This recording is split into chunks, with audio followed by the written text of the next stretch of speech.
Well, good evening and welcome to this glorious venue in Soweto, the Dobsonville Stadium, with a wonderfully manicured pitch. And we hope to see an electrifying match this evening as Swallows FC host Cape Town City in the second leg of the MTN8 Semi-final. What that means is there is an opportunity to secure a place in the final of the MTN8, where Sundowns already await.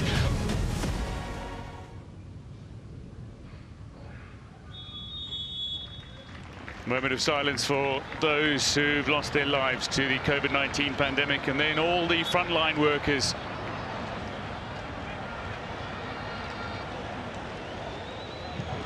Mukeke out wide. Ajagun, this is a decent looking ball for Ajagun because Langerman is a little out of position here. Great chance in, and Halani has gone and just clipped that over the crossbar just beyond the half-hour mark. Cape Town City have had a glorious chance to take the lead, and they've missed it.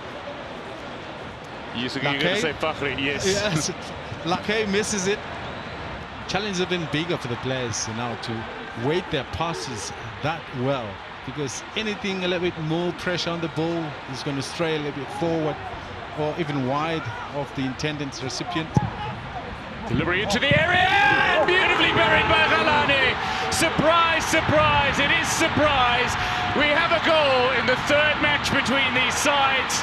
Beautiful ball played in, but in wet conditions with the wind at his back, to turn and finish the way he did. Quality from a man who spent nearly a decade playing in Europe. Understand that there's a defender next to him, so he doesn't have too much time. And as it turns, he slams it. Now, great chance here, round the keeper, tight angle off the woodwork, and very kindly bounces back to goalkeeper Marks. Mwapa Musonda, while he rounded the goalkeeper on this wet turf, very, very difficult angle he set up for himself, and hits the woodwork in the process. Idumba with a slip.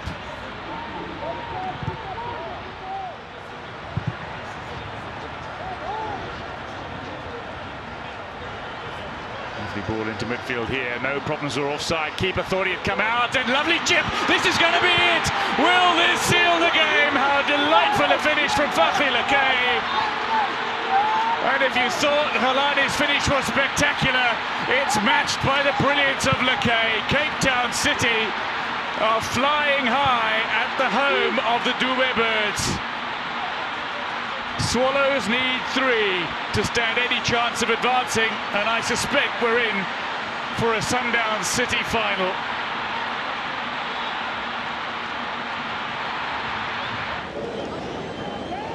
Two away goals. Maybe a third on the cards here. Hitting on the counter again. Fakhri Lakay! You have to finish those one-on-one with the goalkeeper.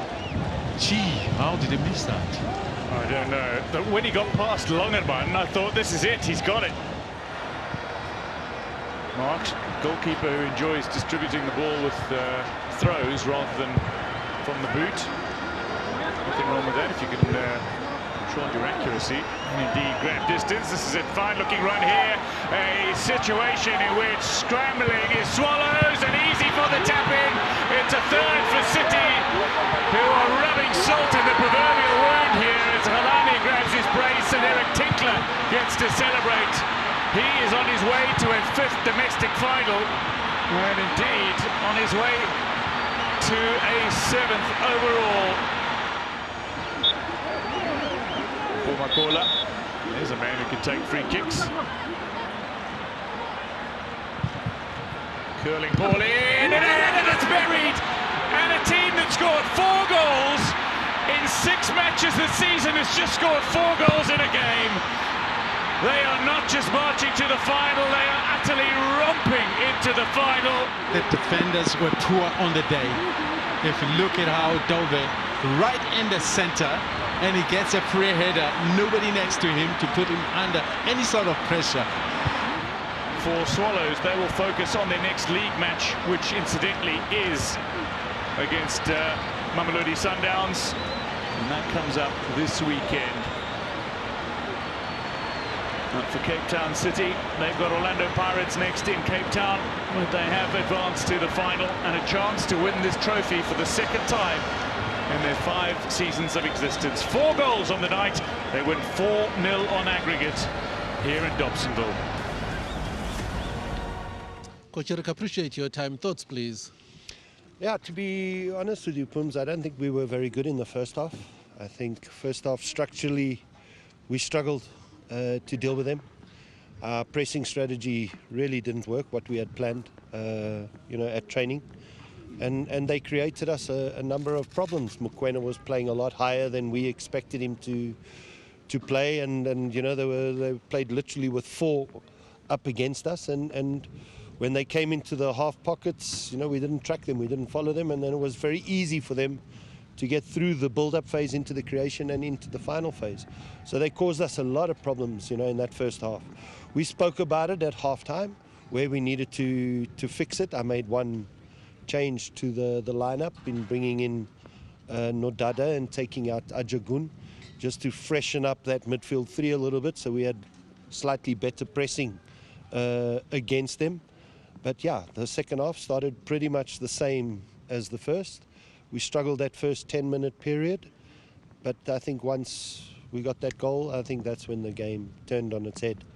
And I thought, from there on, we really controlled it, and they had to obviously commit more bodies in attack. They had to take a chance and a risk, knowing that we had the goal advantage.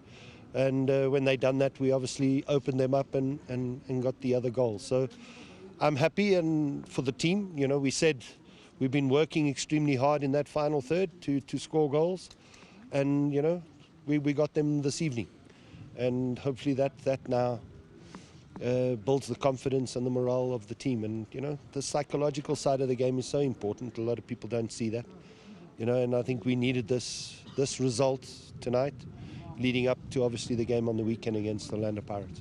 Thank you, Coach. Well done, Eric. Thank you. Coach, appreciate your time. Thoughts, please. Yeah, first of all, I would like to thank Swallows FC management for giving me the opportunity to lead the team. The past few days, I learned a lot about leading players of this magnitude at this stage. Coming to the game, I believe we had a good plan. And I believe the plan was working, but it needed players around it to fully function. And I felt we did everything to score in the first 40 minutes. In the last 5 minutes, we completely withdrew. I don't know what happened there. We completely withdrew everything that we were doing right. We just stopped doing it. If you find a player in a small box, controlling a ball and finishing alone, it tells a story. I don't know what went wrong there, but the team completely withdrew themselves. In the second half, after making those changes, so Mwape coming in, fresh legs and wanting to make a change, we started on a good footing. We put them under pressure. We got that opportunity. MTN8 obviously it hit the upright. With that goal in, the game would have changed. But then again, like I'm saying now, the team completely withdrew themselves. They were not now engaging in the 1v1s. They were not engaging in the tackles. We had the people around, even the defense. I didn't change anyone because I know the speed. But still, these guys were breezing through us. I don't know what happened there. It's something to learn at this level. But I feel something did not go according to plan. In terms of the structure, I'm very happy with the structure that we had today, because we had numbers everywhere. Even in the box, we had numbers. In the middle of the park, we had numbers. In defense, we had numbers. But we did not have people that were willing to compete. It's a concern, 4 goals considered, and then the limited goal scoring opportunities, because I'm seeing now you've played City again and still unable to score. We had the numbers. We had I think we had the first chance in this game. It went, a header went just out there. We had the numbers in the box, but we were not finding the right pass and the right moment to execute. In terms of control, which I wanted, we controlled them. But yes, when it counted the most, we were found wanting. Even with an empty net, we couldn't score. So that gives me a lot of questions, but no answers. I'm about to let you go. How can it be fixed? How can this whole situation, you already have Coach Prakis is on leave, the team was already not doing well, now you've conceded 4 out of the cup. How can this be fixed? I think we need to apply ourselves in the correct way. If we play every minute like we played the first 40 minutes, then why not go the 90 minutes? Because we are professionals, conditioning is good, everything is good. Technically we're good, we didn't struggle with the ball. We just needed to do the job, but we looked like we were not willing to do the job. And I don't know why. Thank you, Coach. Thanks.